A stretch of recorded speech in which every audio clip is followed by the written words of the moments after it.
اعوذ باللہ من الشیطان الرجیم، بسم اللہ الرحمن الرحیم۔ اب بات کرتے ہیں آپ کی بعثت مبارک کے بارے میں۔ بعثت مبارک کے بارے میں ہے جب آپ صلی اللہ علیہ وسلم کی عمر مبارک 40 برس ہو گئی تو بعثت کے اثار سچی خوابوں سے شروع ہوئے، یعنی رات کو نیند کی حالت میں حضور صلی اللہ علیہ وسلم جو خواب دیکھتے دوسرے روز اس کا مطلب ظاہر ہو جاتا۔ جب آپ صلی اللہ علیہ وسلم مکہ مکرمہ سے باہر وادیوں اور جنگل میں تشریف لے جاتے تو پتھر اور درخت الصلاۃ والسلام علیک یا رسول اللہ کہہ کر سلام عرض کرتے تھے، بلکہ ایک دفعہ آپ صلی اللہ علیہ وسلم نے فرمایا، میں مکہ میں ایک پتھر کو جانتا ہوں جو مجھ پر نزول وحی سے پہلے سلام بھی بھیجا کرتا تھا۔ پھر حضور صلی اللہ علیہ وسلم کے دل میں خلوت گزینی کی محبت پیدا ہو گئی۔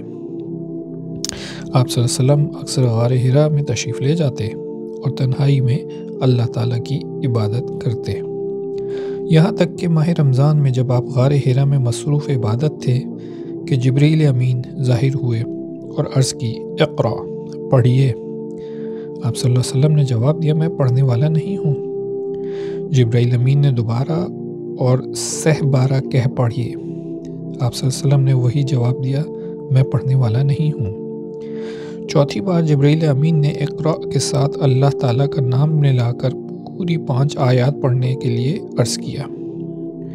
اگرچہ آپ صلی اللہ علیہ وسلم کسی سے علم سیکھ کر پڑھنے والے نہیں تھے، مگر اللہ تعالیٰ کی عطا سے بطور معجزہ پڑھنا شروع کر دیا۔ اقرأ باسم ربک الذی خلق، خلق الانسان من علق، اقرأ وربک الاکرم الذی علم بالقلم، علم الانسان ما لم یعلم۔ سورہ علق۔ آپ صلی اللہ علیہ وسلم پڑھیے اپنے رب کے نام کے ساتھ جس نے سب کو پیدا فرمایا، پیدا کیا انسان کو جمے ہوئے خون سے۔ پڑھیے آپ کا رب بڑا کریم ہے، جس نے علم سکھایا قلم کے واسطے سے، اسی نے سکھایا انسان کو وہ جو نہیں جانتا تھا۔ شرف نبوت نے مشرف ہونے کے بعد جب آپ صلی اللہ علیہ وسلم گھر تشریف لائے، حضور صلی اللہ علیہ وسلم کا دل کانپ رہا تھا۔ ام المومنین حضرت خدیجہ رضی اللہ عنہ سے فرمایا، مجھے چادر اڑھاؤ۔ بس انہوں نے حضور صلی اللہ علیہ وسلم پر چادر ڈال دی۔ تھوڑی دیر کے بعد حضور صلی اللہ علیہ وسلم نے حضرت خدیجہ کو سارا ماجرا سنایا اور فرمایا، مجھے ڈر لگ رہا ہے، کہیں ایسا نہ ہو کہ نبوت کے اس بار گراں کو اٹھا نہ سکوں اور اس کی ذمہ داریوں کو پوری طرح سے سر انجام نہ دے سکوں۔ یہ سن کر حضرت خدیجہ نے عرض کیا، خدا کی قسم، اللہ تعالیٰ آپ کو بے آبرو نہیں کرے گا۔ آپ صلی اللہ علیہ وسلم قریب رشتہ داروں سے صلہ رحمی کرتے ہیں، کمزوروں کا بوجھ اٹھاتے ہیں، اپنی نیک کمائی سے غریبوں کو حصہ دیتے ہیں، مہمانوں کی مہمان نوازی کرتے ہیں، حق کی وجہ سے کسی پر مصیبت آ جائے تو آپ صلی اللہ علیہ وسلم اس کی مدد کرتے ہیں، اور جس شخص میں یہ خوبیاں ہوں تو اللہ تعالیٰ کی سنت یہ ہے کہ وہ ایسے شخص کو بے آبرو نہیں کرتا، بلکہ اس کی عزت کا خود نگہبان ہوتا ہے۔ یہاں پہ چند الفاظ کا جو اصطلاحات یوز ہوتی ہیں ان کا مفہوم سمجھنے کی جگہ ہے ذرا۔ وحی کیا چیز ہوتی ہے؟ شریعت میں وحی سے مراد ضروری علم ہے جو اللہ تعالیٰ انبیاء کرام کے دلوں میں پیدا فرماتا ہے، چاہے وہ وحی فرشتہ کے واسطے سے ہو یا بغیر کسی واسطے کے۔ نبی کیا ہوتا ہے؟ اللہ تعالیٰ کے اس نمائندے کو نبی کہا جاتا ہے جس کو اللہ تعالیٰ نے غیب کی خبریں دی ہوں، جیسے جنت، دوزخ، فرشتہ وغیرہ۔